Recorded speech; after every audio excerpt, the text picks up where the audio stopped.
गेली 36-37 वर्ष आदरणीय गुरुवर्य मधुसूदन महाराज पाटील यांचा मला सहवास लाभला आणि त्यांच्या सहवासामध्ये ज्या ज्या घटना घडल्या त्या घटनेचं मी साक्षीदार आहे.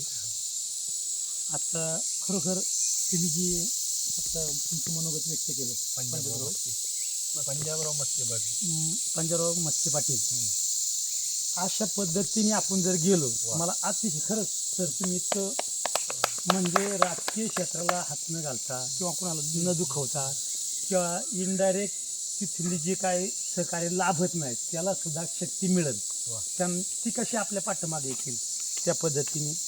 तर भामचंद्र डोंगर जो आहे तुकोबरांची साधना त्या ठिकाणी झाली. 15 दिवसा माझी साक्षात्कार झाला आणि विठोबा भेटला निराकार किंवा परब्रह्म असे 2 पाठ आहेत ते. तर मधुसूदन महाराजांचं एकच मनोगत आहे की येनकेन प्रकारे तुका म्हणे आम्हा एकांताचा वास ब्रह्मी ब्रह्मरस शेवू सदा. भंडारा भामचंद्र घोराडेश्वर 3 डोंगर आहे. त्यापैकी भामचंद्र डोंगर हा साधनेला अतिशय अनुकूल आहे. 2 डोंगरावर काय राहिलं नाही म्हणून हा डोंगर साधकांना पूर्ण महाराष्ट्रातील जे साधक आहे त्या साधकांना एकांतामध्ये तेवढा तरी सुरक्षित राहावं ही त्यांची धारणा आहे, ही मनोगत आहे आणि त्यांनी आत्तापर्यंत तेच प्रयत्न केला आहे. आणि ते करत असताना त्यांनी आता अक्षर साखी ग्रंथाचं आपण मागच्या वर्षी प्रकाशन केलं. आत्ताचा जो आहे हेच महत्त्वाचा आता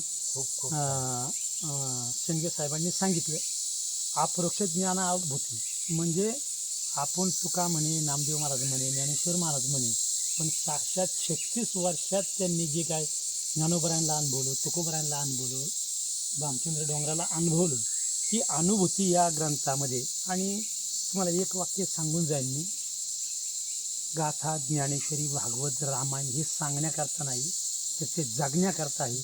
आणि महाराजांनी अख्खा आयुष्य हे ग्रंथ जगले आणि जगल्यानंतर जी अनुभूती आली त्या अनुभूतीतून सर्वांना सुख शांती समाधान प्राप्त व्हावं हीच धारणा आहे. आपण त्यांच्याकडं चर्मचक्षुनी म्हणजे एक आकाराने पाहतो पण विचाराने आणि आत्मानुभूतीने जर पाहिलं तर साक्षात तुकोबराय आहे ही धारणा आपल्यापासून आहे.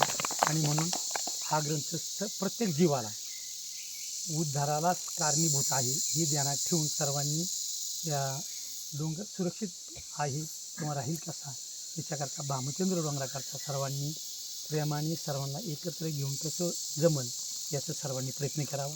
आणि आपल्या आत्मउद्धाराकरता हा ग्रंथ अतिशय म्हणजे त्याच्याबद्दल माझ्याकडे शब्दच नाही. उद्धार काय एवढं बोलून मी व्याख्यान टाकतो. रामकृष्ण.